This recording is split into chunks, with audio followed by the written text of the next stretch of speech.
ஆண்டுடைய பரிசுத்த நாமம் மகிமைப்படுவதாக. இந்த மனமகிழ்ச்சி நேரம் என்கிறதான இந்த ஊழியத்தை செய்கிறதான இந்த காமா குழுவினர்களுக்காகவும் இதை பார்க்கிற உங்கள் ஒவ்வொருவருக்காகவும் கர்த்தரை நான் ஸ்தோத்திரிக்கிறேன். தொடர்ந்து இதை பார்த்து பயன்பெறுகிற உங்கள் ஒவ்வொருவரையும், உங்கள் வாழ்க்கைகளையும், குடும்பங்களையும் கர்த்தர் ஆசீர்வதிப்பாராக. இந்த ஊழியங்களுக்காகவும் இதை செய்கிற ஒவ்வொருவருக்காகவும் உங்கள் ஜெபங்களிலே அவர்களை நினைத்து நீங்கள் தாங்கும்படி உங்களை அன்போடு கூட கேட்கிறேன். கர்த்தர் நிச்சயம் உங்கள் ஒவ்வொருவரையும் பலப்படுத்த அவர் போதுமானவர். கர்த்தர் நம்மை ஆசீர்வதிக்க வல்லமையுள்ளவர். இன்றைய நாளிலும் உங்களுக்கும் எனக்கும் ஆசீர்வாதத்துக்கென்று ஒரு வசனத்தை நான் உங்களுக்காக வாசிக்கிறேன். 65ஆம் சங்கீதம் 2வது வசனம் இப்படி சொல்லுகிறது: ஜெபத்தை கேட்கிறவரே, மாம்சமான யாவரும் உம்மிடத்தில் வருவார்கள். கர்த்தருக்கு ஸ்தோத்திரம் உண்டாவதாக. ஜெபத்தை கேட்கிறவரே, மாம்சமான யாவரும் உம்மிடத்தில் வருவார்கள். தாவீது ஆண்டவரை அநேக விதங்களில் அவன் ஸ்தோத்திரம், அவன் துதிக்கிறதை, ஆராதிக்கிறதை, கர்த்தரை அநேக விதங்களில் அவன் ஸ்தோத்திரம், ஆமென், ஆண்டவருடைய நாமத்தை அவன் உயர்த்துகிறதை நாம பார்க்கிறோம். இந்த இடத்துல தாவீது தேவனை சொல்லும்போது சொல்லுகிறார், He is a God who hears our prayers. நம்முடைய ஜெபங்களை எல்லாம் கேட்கிற தேவனாக இந்த தேவன் இருக்கிறார் என்று ஆண்டவருக்கு ஒரு மகிமையை அவன் கொண்டு போகிறதை பார்க்கிறோம். நீங்களும் நானும் ஆராதிக்கிற நம்முடைய தேவன் சாதாரணமான தேவன் அல்ல. நம்முடைய ஜெபங்களை எல்லாம் கேட்கிற சர்வ வல்லமையுள்ள தேவன். 115ஆம் சங்கீதத்தில் வாசிக்கிறோம், அவைகளுக்கு கண்கள் இருந்தும் காணாது, காதுகள் இருந்தும் கேளாது, தொண்டையால் சத்தமிடவும் செய்யாது, அவைகளை செய்கிறவர்களும் பண்ணுகிறவர்களும் அப்படி இருக்கிறார்கள். நாமோ இது முதல் என்றென்றைக்கும் கர்த்தருடைய நாமத்தை துதிப்போம். ஏனென்றால் நம்முடைய தேவன் அவர் ஸ்தோத்திரம் ஜெபங்களை கேட்கிறார். நம்முடைய கண்ணீர்களுக்கு ஆண்டவர் பதில் கொடுக்கிறார். நம்மை அவர் காண்கிறார். அவர் உயிருள்ள தெய்வம், இன்றைக்கும் ஜீவனோடு வீற்றிருக்கிறார். நம்முடைய ஜெபங்களுக்கெல்லாம் அவர் பதில் தருகிறார் என்று ஆண்டவரை வர்ணிக்கிறதை பார்க்கிறோம். கர்த்தருக்கு ஸ்தோத்திரம் உண்டாவதாக. மனிதன் நம்முடைய வார்த்தைகளுக்கு தன்னுடைய காதுகளை அடைத்துக் கொள்ளும் பொழுது, சர்வ வல்லமையுள்ள தேவனோ நம்முடைய வார்த்தைகளுக்கு, நம்முடைய உணர்வுகளுக்கு, நம்முடைய இருதயத்திலிருந்து தேவனிடத்தில் நாம் ஏறெடுக்கிற ஒவ்வொரு விண்ணப்பங்களுக்கும் அவர் செவியை சாய்த்து நம்முடைய ஜெபங்களை கேட்டு நம்முடைய ஜெபங்களின்படியே நமக்கு உதவி செய்வதற்கு அவர் வல்லமையுள்ளவராக இருக்கிறார். கர்த்தருக்கு ஸ்தோத்திரம் உண்டாவதாக. அவசரப்பட்டு செய்ய மாட்டார், ஆனால் செய்யாமல் இருக்கவும் மாட்டார். கர்த்தருக்கு ஸ்தோத்திரம் உண்டாகட்டும். நாம் தேவையோடு இருக்கும் பொழுது, தனிமையில் கூப்பிடும் பொழுது, ஆமென், அநேக நிர்பந்தமான சூழ்நிலையில் கூப்பிடும் பொழுது அநேக நமக்கு தூரமாய் போய் விடுவார்கள். ஆனால் தேவனோ எந்த இடத்திலிருந்து கூப்பிட்டாலும் நம்முடைய ஜெபங்களுக்கு பதில் கொடுக்க அவர் வல்லமையுள்ளவர். அவருக்கு ஒரு நாமத்தை இந்த இடத்தில் தாவீது சொல்லுகிறார், He is a God who hears our prayers. என் ஜெபங்களை எல்லாம் கேட்கிற ஒரு சர்வ வல்லமையுள்ள தேவன். கர்த்தருக்கு ஸ்தோத்திரம் உண்டாவதாக. பாதாளத்தின் அடியில் படுக்கை போட்டாலும் அங்கேயும் உடைய கரம் என்னை தாங்கும். காரணம், அங்கிருந்து கூப்பிடும் போதும் என் ஜெபங்களை நீ கேட்கிறேன். அதுதான் அர்த்தம். கர்த்தருக்கு ஸ்தோத்திரம் உண்டாவதாக. சாத்ராக், மேசாக், ஆபேத்நேகோ அவர்கள் அக்கினின் ஜுவாலையில் இருக்கிறார்கள். அங்கே 4வது மனிதனாக, தேவதூதனுக்கு ஒப்பான ஒருவராக அங்கே களம் இறங்கினார். காரணம், அவர்களுடைய ஜெபம். கர்த்தருக்கு ஸ்தோத்திரம் உண்டாகட்டும். தண்ணீர் இல்லாத குழியிலிருந்து யோசேப்பு தேவனை நோக்கி பார்க்கிறான். அங்கிருந்து தூக்கி விடுவதற்கு கர்த்தர், ஆமென், ஒருவனை அனுப்பினார். காரணம், அவனுடைய ஜெபம். கர்த்தருக்கு ஸ்தோத்திரம் உண்டாவதாக. ஆமென். சிங்கங்களின் கெபியில் போடப்பட்ட தானியேலை, ஆமென், காப்பாற்றுவதற்காக ராஜாவை கர்த்தர் அனுப்பினார். அவனுக்கு துக்கம் வரவிடாமல், ஆமென், ராஜாவை கர்த்தர் அதிகாலமே அனுப்பி தானியேலை விடுவித்தார். காரணம், தானியேலுடைய ஜெபம். எங்கிருந்து கூப்பிட்டாலும், எந்த சூழ்நிலையில் கூப்பிட்டாலும், எந்த நிலைமையில் கூப்பிட்டாலும் என் ஜெபங்களை எல்லாம் கேட்பதற்கு என் தேவன் உண்மையுள்ளவராக, ஆயத்தமுள்ளவராக இருக்கிறார். இந்த நிகழ்ச்சியை பார்க்கிற உங்கள் ஒவ்வொருவருடைய ஜெபங்களையும் ஆண்டவர் கேட்பதற்கு உண்மையுள்ளவர். கர்த்தருக்கு ஸ்தோத்திரம் உண்டாவதாக. 1 சாமுவேல் 1வது அதிகாரம் 13வது வசனத்துல வாசிக்கிறோம், அன்னாள் தன் இருதயத்தில் பேசினால், அவளுடைய உதடுகள் மாத்திரம் அசைந்தது, அவள் சத்தமோ கேட்கப்படவில்லை. தன் இருதயத்தில் அவள் பேசினாள். சத்தமிட்டு அவ ஜெபம் பண்ணல, இருதயத்துல ஜெபம் பண்ணா. அந்த ஜெபத்தை கர்த்தர் கேட்டார். உங்கள் இருதயத்தில் நீங்கள் வடிக்கிற கண்ணீர்கள், வேதனைகள், உங்கள் இருதயத்தில் செய்கிற ஜெபங்கள், கர்த்தருக்கு ஸ்தோத்திரம் உண்டாவதாக. சத்தமிட்டு ஜெபிக்க முடியாத சூழ்நிலையில் சத்தமிட்டு ஜெபித்தால் அது தவறாக மாறிவிடுமோ, இப்படிப்பட்டவர்கள் சுற்றி இருக்கிறார்களே என்று பயந்து கூட இருதயத்தில் அங்கலாய்ப்போடு நீங்கள் சில காரியங்களுக்காக ஜெபித்துக் கொண்டிருப்பீர்களானால் கர்த்தர் உங்களை பார்த்து சொல்றார், அன்னாளின் ஜெபத்தை கேட்ட நான் உன்னுடைய ஜெபத்தையும் கேட்டு உனக்கு பதில் செய்ய நான் போதுமானவன். கர்த்தருக்கு ஸ்தோத்திரம் உண்டாவதாக. ஏலி கூட புரிந்து கொள்ள முடியவில்லை. ஊழியக்காரன் சில நேரங்களில் புரிந்து கொள்ள முடியாது. சுற்றி இருக்கிற உறவுகள், மனிதர்கள், நண்பர்கள் புரிந்து கொள்ள முடியாது. ஆனால் தேவனால் உங்களை புரிந்து கொள்ளாமல் இருக்க முடியாது. கர்த்தரால் உங்கள் ஜெபத்துக்கு பதில் கொடுக்காமல் இருக்க முடியாது. தம்மை நோக்கி கூப்பிடுகிற யாவருக்கும், உண்மையாய் தம்மை நோக்கி கூப்பிடுகிற யாவருக்கும் கர்த்தர் சமீபமாய் இருக்கிறார் என்று வேதத்தில் வாசிக்கிறோம். அன்னாளின் ஜெபத்தை கேட்டது போல உங்களுடைய இருதயத்தில் நீங்கள் பண்ணுகிற ஒவ்வொரு ஜெபங்களையும் என் கர்த்தர் கேட்டு உங்களுக்கு உதவி செய்ய அவர் போதுமானவர். நெகேமியாவின் புஸ்தகம் 1வது அதிகாரம் 6வது வசனத்தில் வேதம் சொல்லுகிறது, உமது அடியாராகிய இஸ்ரவேல் புத்திரருக்காக இன்று இரவும் பகலும் உமக்கு முன்பாக மன்றாடி இஸ்ரவேல் புத்திரராகிய நாங்கள் உமக்கு விரோதமாக செய்த பாவங்களை அறிக்கையிடுகிற அடியேனுடைய ஜெபத்தை கேட்கிறதற்கு உம்முடைய செவி கவனித்தும் உம்முடைய கண்கள் திறந்தும் இருப்பதாக. கர்த்தருக்கு ஸ்தோத்திரம் உண்டாவதாக. நம்முடைய ஜெபங்களை கேட்பதற்கு அவருடைய செவிகள் திறந்திருக்கிறது, அவருடைய கண்கள் நம்மை கவனிக்கிறது. ஜெபத்தை கேட்கிறவரே, மாம்சமான யாவரும் உம்மிடத்தில் வருவார்கள்.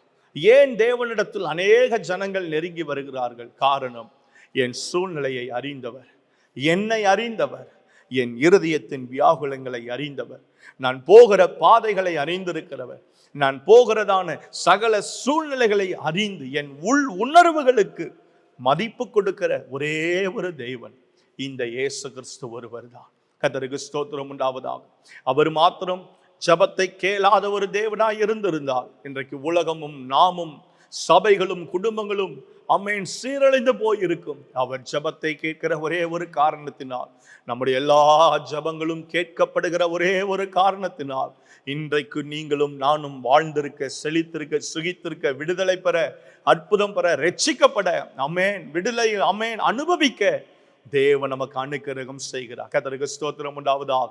என் பாவங்களை நான் அறிக்கையிடும் பொழுது கூட என் ஜெபங்களுக்கு உம்முடைய செவிகள் கவனித்திருக்கிறது என்று அங்கே அவன் ஜெபிக்கிறதை பார்க்கிறோம். கர்த்தருக்கு ஸ்தோத்திரம் உண்டாவதாக. 1 ராஜாக்கள் 8வது அதிகாரம் 30வது வசனத்துல வாசிக்கிறோம், கர்த்தருக்கு ஸ்தோத்திரம் உண்டாகட்டும், உமது அடியானும் இந்த ஸ்தலத்துல விண்ணப்பம் செய்ய போகிற உமது ஜனமாகிய இஸ்ரவேலும் பண்ணும் ஜெபத்தை நீ கேட்கிற தேவனாய் இருக்கிறீர். இஸ்ரவேலர்கள் பண்ணுகிற ஜெபத்தை கர்த்தர் கேட்கிறார். நம்முடைய எல்லா ஜெபங்களையும் ஆண்டவர் அங்கீகரிக்கிறார். 20ஆம் சங்கீதம் 1வது வசனத்துல, ஆபத்து நாளிலே கர்த்தர் உமது ஜெபத்தை கேட்பாராக.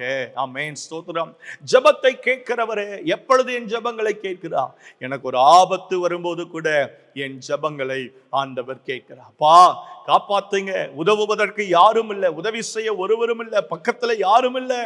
ஆமென். அங்கலாய்த்து கூப்பிடுகிற, ஆபத்தில் கூப்பிடுகிற சத்தத்தை, ஜெபத்தை கேட்டு என்னை விடுதலையாக்கி ரட்சிக்க நான் ஆராதிக்கிற தேவன் அவர் உண்மையுள்ளவராக இருக்கிறார். கர்த்தருக்கு ஸ்தோத்திரம் உண்டாவதாக. 55ஆம் சங்கீதம் 1வது வசனத்தில் வேதம் சொல்லுகிற, தேவனே என் ஜெபத்தை கேட்டருளும், என் விண்ணப்பத்திற்கு நீர் மறைந்திராதேயும். கர்த்தருக்கு ஸ்தோத்திரம் உண்டாவதாக.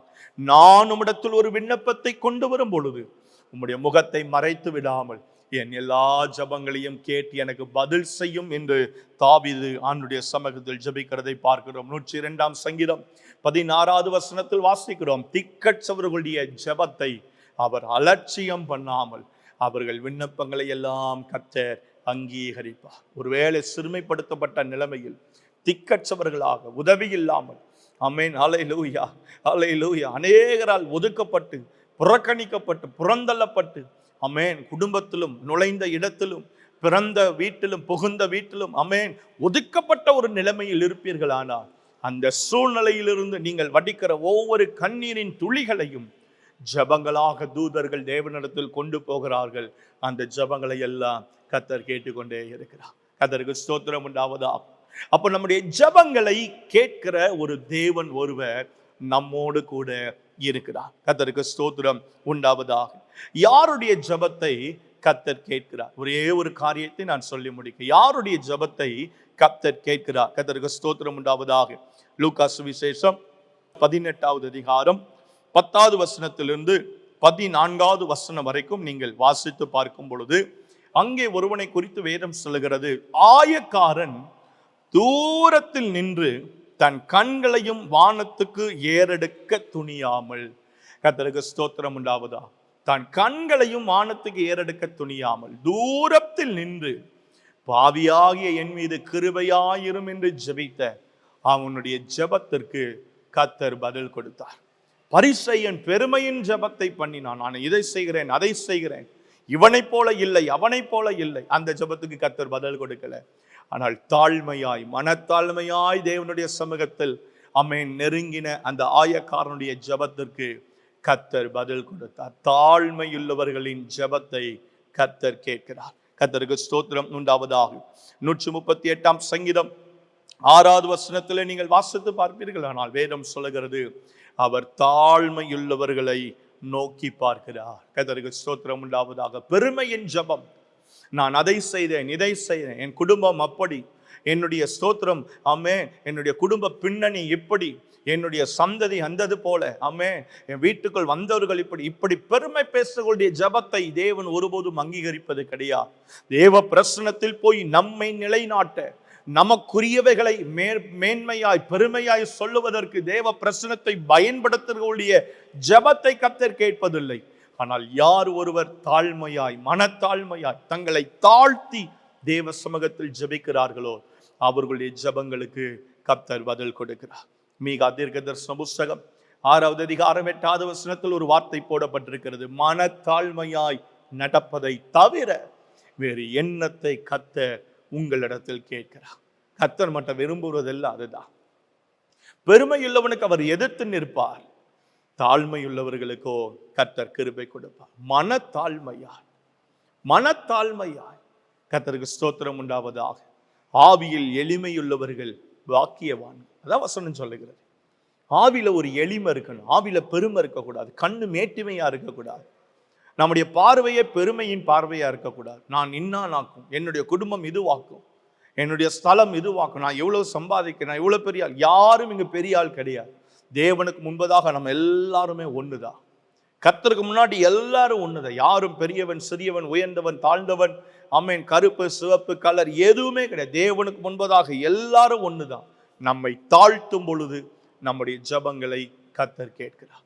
கர்த்தருக்கு ஸ்தோத்திரம் உண்டாவது. எல்லாருக்கும் ஒரே ரத்தம் தான், எல்லாரும் ஒரே தேவனால படைக்கப்பட்டு எல்லாருக்காகவும் இயேசு தம்முடைய விலையேறப்பட்ட ரத்தத்தை சிந்தி இருக்கும் போது உயர்ந்தவன் தாழ்ந்தவன் என்று ஒருவனும் கிடையாது. ஜாதியின் அடிப்படையிலோ, மத அடிப்படையிலோ, நம்முடைய கலரின் அடிப்படையிலோ, குடும்ப பின்னணியின் அடிப்படையிலோ, பண அடிப்படையிலோ எவரையும் நாம் அப்படி பிரித்து விட முடியாது. நாம் எல்லாரையும் கர்த்தர் ஒன்று போல் தராசிலே அளந்து ஆண்டவர் பார்க்கிறார்.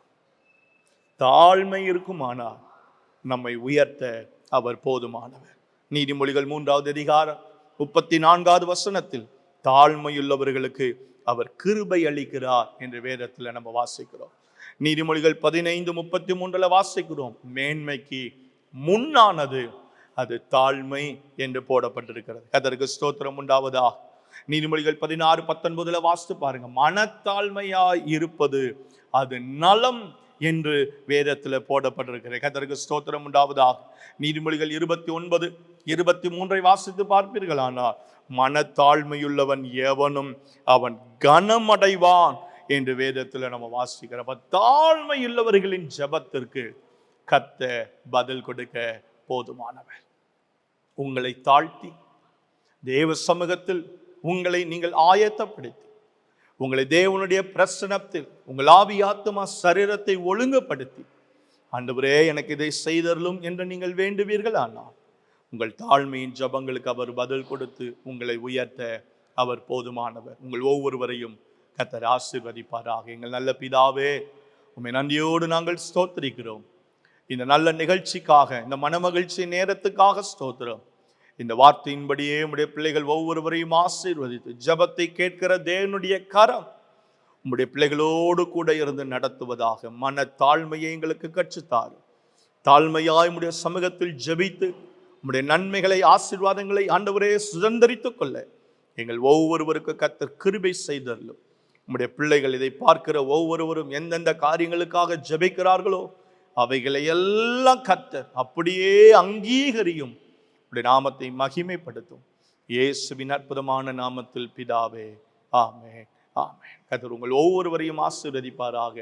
ஆமென், ஆமென், ஆமென். ஸ்தோத்திரம்.